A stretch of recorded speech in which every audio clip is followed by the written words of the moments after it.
If you look at most big American cities like, say, Chicago or Atlanta, you'll often see a transit system focusing on the city center and radiating outwards. That's good if you're serving a commute-type journey, but less good for cross-town trips.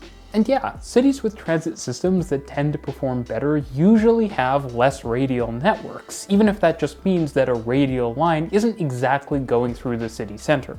What's funny though is that transportation planners in the US aren't just unaware that all trips don't start or end downtown. So if you look at a map of the interstates in Chicago or Atlanta, you realize it's a lot less radial. And that probably plays a big role in why highways in the US are so popular and seen as essential, while transit is seen as a nice to have that so often goes mismanaged. Even better, some American cities like Seattle are actually taking advantage of their interstates to try to create some great rapid transit projects, and start up the kind of regional transit systems that don't just depend on people going into their downtown offices. And they're too often ignored because they aren't trains. But these projects are great, and we're going to need far more of them if we want to create an America where transit makes sense for more trips. So let's talk about them.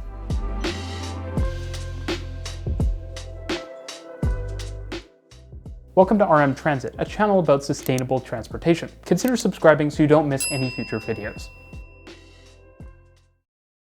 In the US, you don't have to look to other countries to find complete transportation systems. You really only need to look at the interstate system. Now, of course, these highways that cover US cities aren't just for passenger transportation, but they certainly aren't only trucks either.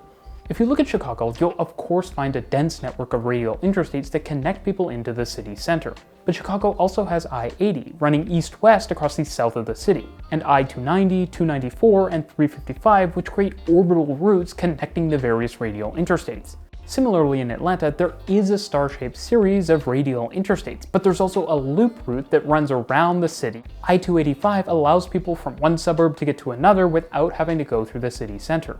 I think it's interesting to ask, what if US cities had built transit systems as extensive as their interstate highway networks? And of course the corollary of what if the highway system was as limited as so many transit systems are? It would clearly shift the way that people get around cities. And while of course highways rarely take you directly to major destinations, instead having you do the last mile on local streets, transit doesn't need to do that because you can fit a subway tunnel or viaduct just about anywhere. So many of the catastrophic impacts that the interstate highway system had on urban areas were not inevitable outcomes of any sort of high-speed metropolitan transport system, just of highways, which are gigantic and space-hungry, loud, and incredibly polluting, and so which created local barriers instead of connectivity.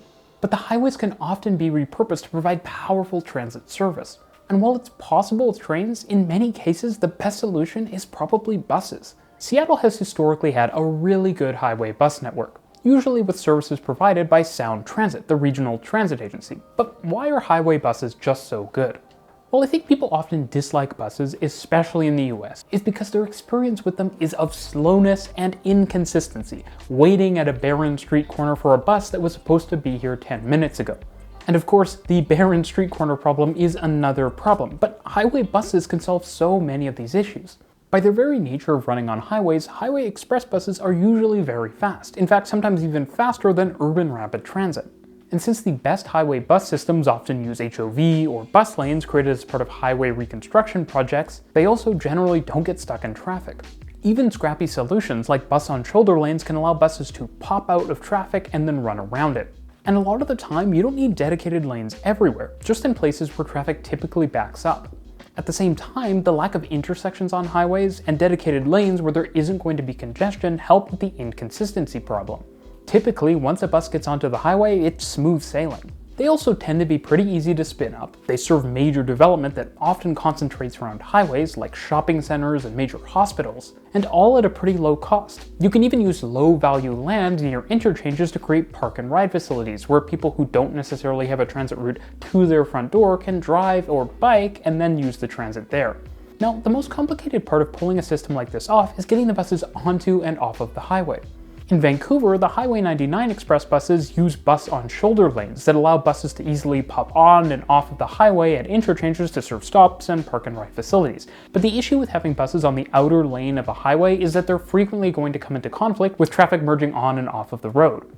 And so having bus lanes in the middle of the highway, like Vancouver does on some newer freeways and like Seattle does across the region, tends to be a better solution, because you can avoid all of that congestion at the interchanges. Of course though, that means getting the buses all the way from the middle lane of the highway off of the highway and then back on at every single stop. But Seattle's actually created some pretty interesting solutions to do that, like large enclosed stations in the middle of the highway connected to off-street bus exchanges that serve local trips and potentially park and rides and are connected with pedestrian bridges, or bus ramps to connect highway bus lanes directly into bus loops that can serve local bus connections, allowing people to easily transfer at a bus loop and allowing buses to get right off the highway and right back on very easily.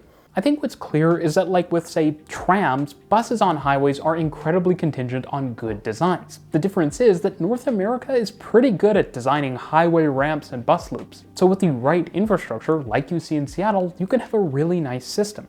And since this is a bus system, you can have all kinds of interesting service patterns, like say express services that don't stop at every single station, and branching services, which run on the highway for part of the route, but then branch off and operate as a local bus service, making last mile connections. And these services can be made really nice with modern double-decker buses that easily fit on highways designed for trucks and which have comfortable seats and nice views. And they can be super high capacity as well because a bus lane can support a bus every couple of seconds. But Seattle is taking things up a notch with a huge project that's part of its major transit expansion plans that have already been bearing a lot of light rail fruit. Stride is a planned 3-line bus rapid transit system that will actually be very rapid, and which will create upgraded orbital highway express services between communities to Seattle's south, east, and north, intersecting with the various spokes of the hub and spoke link light rail system along the way. The system, which will have off-board fare payments, snazzy new stops and infrastructure, and all-door boarding, will see buses run up to every 10 minutes during peak hours.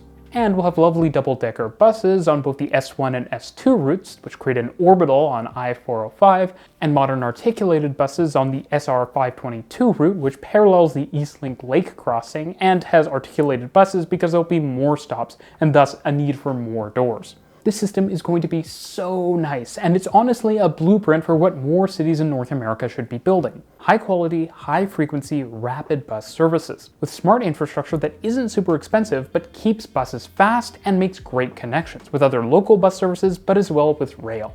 And even better, all of the buses will be electric, so for regional trips, say from SeaTac to Totem Lake, or from Shoreline to Redmond, you'll be able to travel both on buses and rail entirely powered by electricity, with zero emissions. The only things I'd like to see added are probably some overnight services, maybe even just once an hour, and more frequency. While it's cool that there's meant to be some timed connections with Link, you probably shouldn't need to have timed connections with a rapid transit system. High frequency makes that something that you just don't need to depend on. While it unfortunately hasn't really been branded as such, Stride is creating a true loop line for Seattle. And who knows, in the future if demand is high enough, maybe this route will be converted to rail, sort of like with Link north and south of Seattle. What's clear is that this system and Seattle's previous highway express buses have set the pace for bus rapid transit in North America, connecting different parts of the region, bringing suburbs onto the rapid transit network, and making buses fast and just plain nice. It's awesome. Thanks for watching.